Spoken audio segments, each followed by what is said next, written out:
mentais. Trajes estilosos e caros trazem uma aura de status e posição, e o mesmo acontece com paramentos semelhantes, como joias e carros.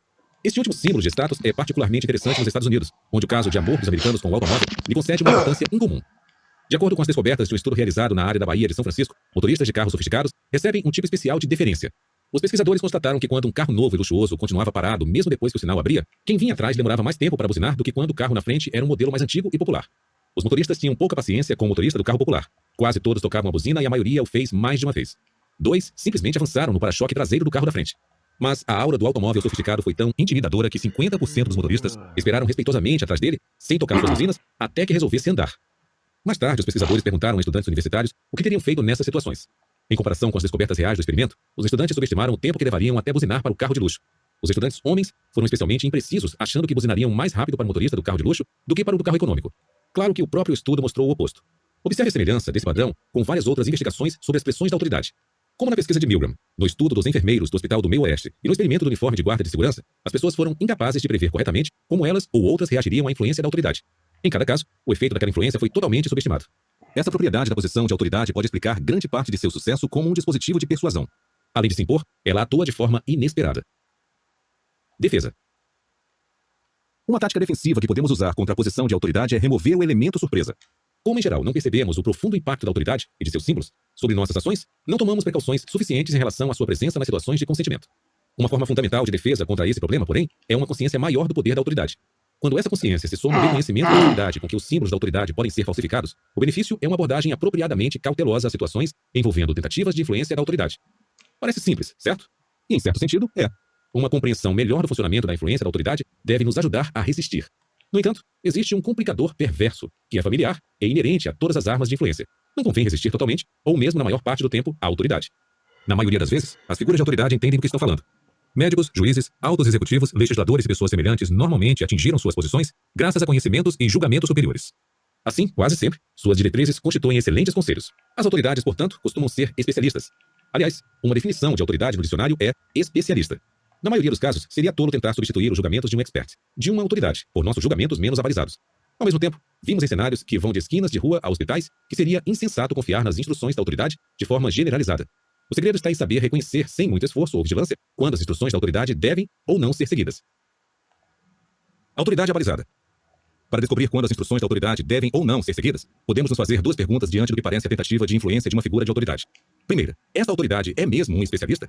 Essa questão concentra nossa atenção em 2 informações cruciais: as credenciais da autoridade e a pertinência dessas credenciais ao tema em pauta.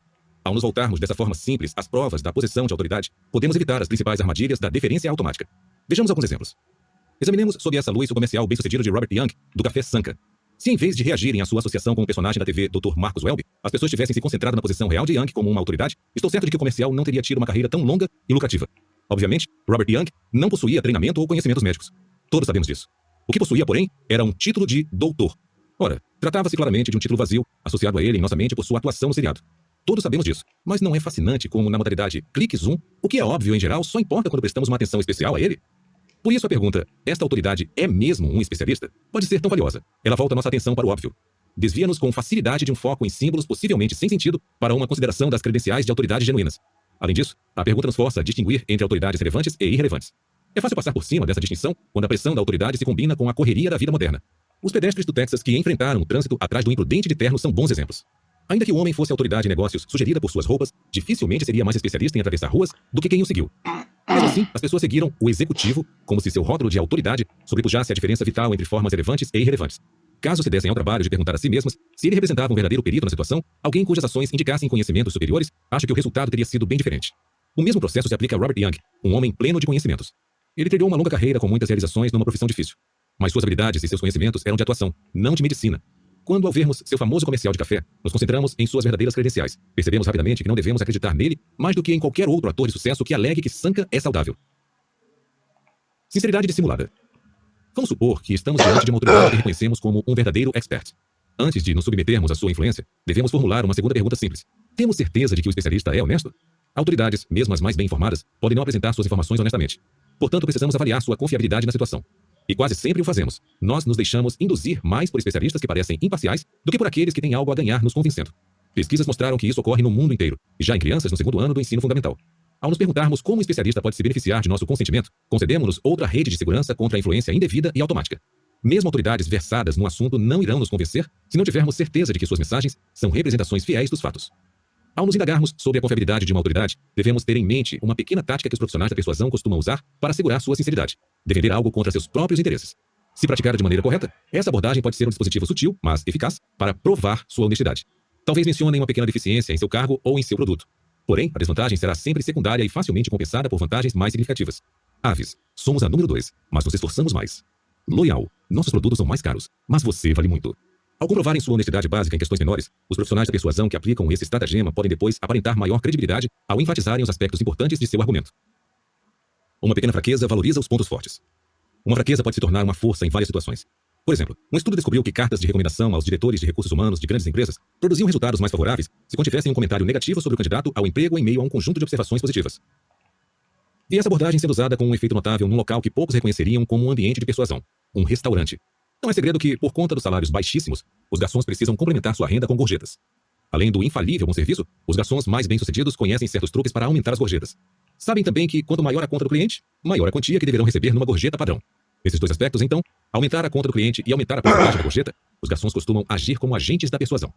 Na tentativa de descobrir como eles operam, candidatei-me ao cargo de garçom em diversos restaurantes caros. Mas, por falta de experiência, o máximo que obtive foi um emprego de ajudante de garçom, que acabou me proporcionando uma posição privilegiada para observar e analisar a ação. Em pouco tempo, descobri o que os outros funcionários já sabiam. O garçom de maior sucesso na casa, Vincent, conseguia fazer com que os fregueses pedissem mais pratos e dessem gorjetas maiores. Os demais garçons nem chegavam perto do seu rendimento semanal. Assim, nas minhas tarefas, comecei a me deter nas mesas de Vincent a fim de observar a sua técnica. Logo percebi que seu estilo era não ter estilo nenhum. Ele exibia um repertório de abordagens, cada uma pronta para ser usada sob as circunstâncias apropriadas. Quando os clientes eram uma família, mostrava-se animado, chegando a ser cômico, dirigindo suas observações tanto às crianças quanto aos adultos. Com um jovem casal de namorados, tornava-se formal e um pouco altivo na tentativa de intimidar o rapaz, com quem falava exclusivamente, fazendo com que pedisse pratos caros e deixasse uma boa gorjeta. Com um casal mais velho, mantinha a formalidade, mas sem o ar de superioridade, abordando respeitosamente os dois membros do casal. Se o freguês estivesse jantando sozinho, Vincent optava por uma conduta amigável, cordial, comunicativa e calorosa. Vincent reservava o truque de parecer argumentar contra seus próprios interesses para grupos grandes, de 8 a 12 pessoas. Sua técnica tinha toques de genialidade. Quando chegava o momento da primeira pessoa, normalmente uma mulher, pedir seu prato, ele começava sua encenação. Não importava o que ela pedisse, Vincent reagia da mesma forma. Francia a testa, erguia as mãos sobre seu bloco de pedidos e, após dar uma olhada rápida para trás, a fim de se certificar de que o gerente não estava por perto, inclinava-se com um ar conspiratório sobre a mesa para que todos ouvissem. Acho que este prato não está tão bom hoje. Em vez dele, posso recomendar um... Nesse ponto, Vincent sugeria 2 itens do menu um pouco menos caros do que o prato que o freguês havia selecionado de início. Estão excelentes esta noite. Com essa manobra simples, Vincent lançava mão de vários princípios importantes da influência. Primeiro, mesmo aqueles que não aceitavam suas sugestões, sentiam que Vincent fizera um favor ao dar informações valiosas para ajudá-los a pedir o prato. Todos se sentiam gratos, e portanto, a regra da reciprocidade conspirava a seu favor na hora da gorjeta. Além de aumentar a porcentagem de sua gorjeta, a manobra de Vincent também o deixava em posição favorável para aumentar o tamanho do pedido do grupo.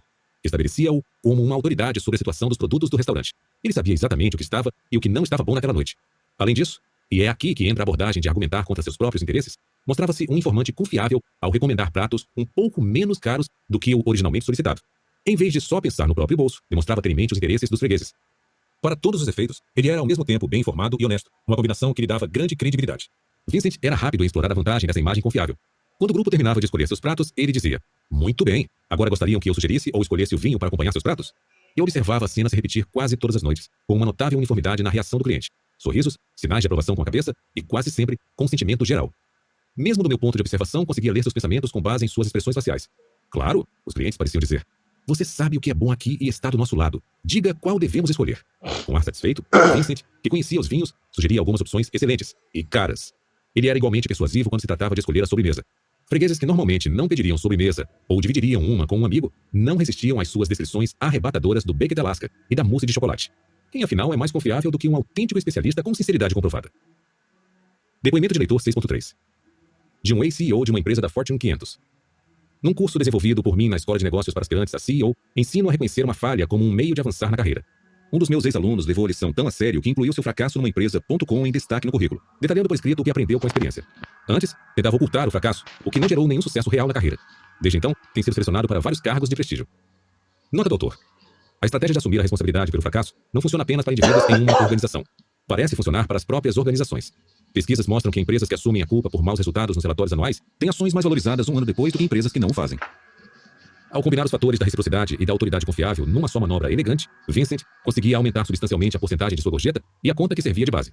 O rendimento desse artifício era alto. Observe, porém, que grande parte de seu lucro advinha de uma aparente falta de preocupação com o ganho pessoal. Parecer argumentar contra seus interesses financeiros acabava promovendo esses mesmos interesses. Resumo. Nos estudos sobre obediência de Milgram, podemos ver sinais de fortes pressões em nossa sociedade pela anuência aos pedidos de uma autoridade.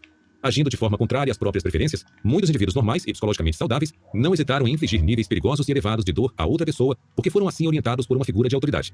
Essa tendência a obedecer às autoridades legítimas é fortalecida por práticas de socialização sistemáticas concebidas para infundir nos membros da sociedade a percepção de que essa obediência constitui a conduta correta.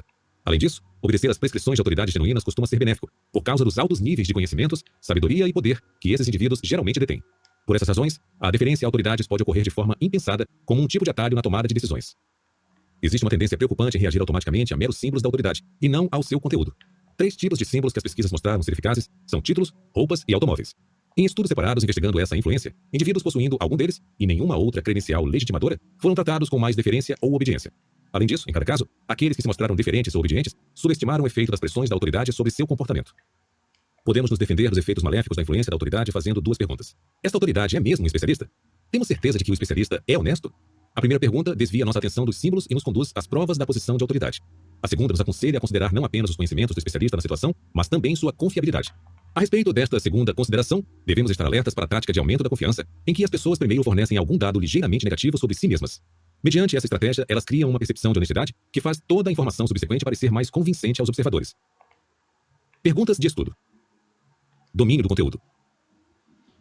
1. Em sua opinião, qual é a prova mais contundente de Milgram de seu argumento de que os voluntários em seus experimentos estavam dispostos a maltratar um outro por causa de uma forte tendência a obedecer a figuras de autoridade?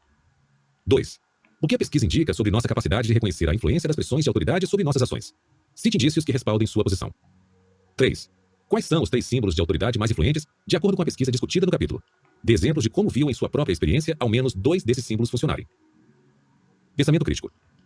1. No capítulo 1, vimos um fenômeno perturbador chamado comandantite, em que membros subalternos de uma tripulação não dão atenção aos erros do comandante do avião ou relutam em mencioná-los. Se você fosse um comandante de avião, o que faria para reduzir essa tendência potencialmente desastrosa? 2. Em sua opinião, por que a relação entre tamanho e status se desenvolveu tanto na sociedade humana? Você vê algum motivo para essa relação mudar no futuro? Em caso positivo, por meio de quais processos? 3. Suponha que você fosse incumbido numa agência publicitária de criar um comercial de TV para um produto com vários pontos positivos e um ponto negativo. Se você quisesse que o público acreditasse nos pontos positivos, mencionaria o ponto negativo? Se o fizesse, seria no início, no meio ou no fim do comercial. Por quê? 7. Escassez. A regra dos poucos. Para amar qualquer coisa, basta perceber que ela pode ser perdida. G.K. Chesterton. Talvez os aspectos mais notáveis da cidade de Mesa, no Arizona, sejam sua enorme população mormon, menor apenas que a de Salt Lake City, a maior do mundo, e um enorme templo mormon localizado numa área muito bem cuidada no centro da cidade. Moro ali perto, e embora eu apreciasse a paisagem e a arquitetura à distância, nunca me interessara o suficiente pelo templo para entrar nele, até o dia em que li um artigo de jornal que falava de um setor interno especial dos templos mormons, ao qual somente têm acesso os fiéis da igreja.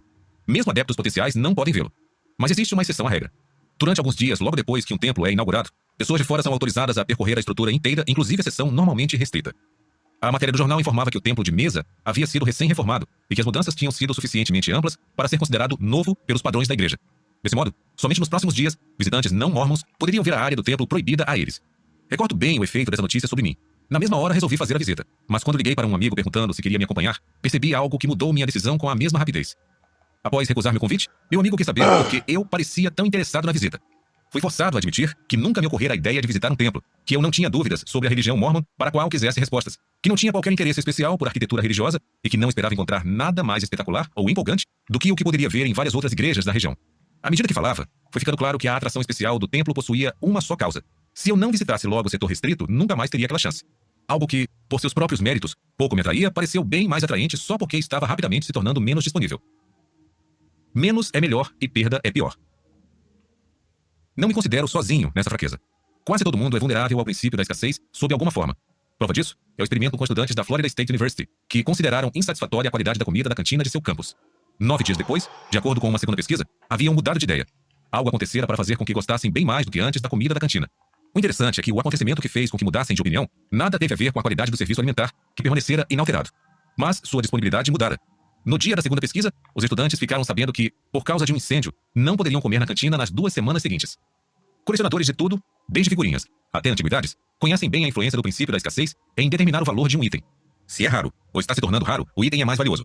O fenômeno do erro precioso é bastante revelador da importância da escassez do mercado de objetos de coleção. Itens imperfeitos, um selo borrado ou uma moeda cunhada 2 vezes, são às vezes os mais valorizados. Desse modo, um selo com George Washington com 3 olhos é anatomicamente incorreto, esteticamente feio, mas muito procurado. Existe uma ironia instrutiva aqui. Imperfeições que em geral transformariam um objeto em lixo fazem com que seja valorizado quando associadas a uma escassez permanente. Desde o meu próprio encontro com o princípio da escassez, as oportunidades parecem mais valiosas para nós quando estão menos disponíveis. Passei a observar sua influência sobre um grande espectro de minhas ações. Às vezes, interrompo uma conversa cara a cara para atender um telefonema. Nessa situação, o autor da chamada possui uma vantagem irresistível em relação à pessoa ao meu lado, a potencial inacessibilidade. Se eu não atender a chamada, poderei perdê-la e as informações que ela traz para sempre. Não importa que a conversa atual seja altamente envolvente ou importante, bem mais do que seria de esperar de uma chamada telefônica comum. A cada toque não respondido, a interação telefônica se torna menos recuperável. Por essa razão, e naquele momento, escolho a ligação em detrimento da conversa. As pessoas parecem mais motivadas pelo pensamento de perder algo do que pelo pensamento de ganhar algo de mesmo valor. Por exemplo, estudantes universitários sentiram emoções bem mais fortes quando se pediu que imaginassem perdas em oposição a ganhos em seus relacionamentos amorosos ou nas médias de suas notas. Especialmente sob condições de risco e incerteza, a ameaça de perda potencial desempenha um papel poderoso na tomada de decisões. Os pesquisadores da saúde Alexander Rothman e Peter Salovey aplicaram essa percepção à área médica, em que os indivíduos são com frequência aconselhados a se submeterem a exames para detectar possíveis doenças. Por exemplo, mamografia, teste do HIV, autoexame da mama. Como esses exames envolvem o risco de que uma doença seja encontrada e a incerteza em relação à cura, mensagens enfatizando perdas potenciais são mais eficazes. Folhetos aconselhando mulheres jovens a fazer o autoexame da mama têm muito mais sucesso se seu argumento enfatiza as possíveis perdas em vez dos ganhos. No mundo dos negócios, pesquisas descobriram que gerentes pesam mais fortemente os prejuízos potenciais do que os lucros potenciais. Até nossos cérebros parecem ter evoluído para nos proteger das perdas, já que é mais difícil atrapalhar a boa tomada de decisões relativa à perda do que ao ganho.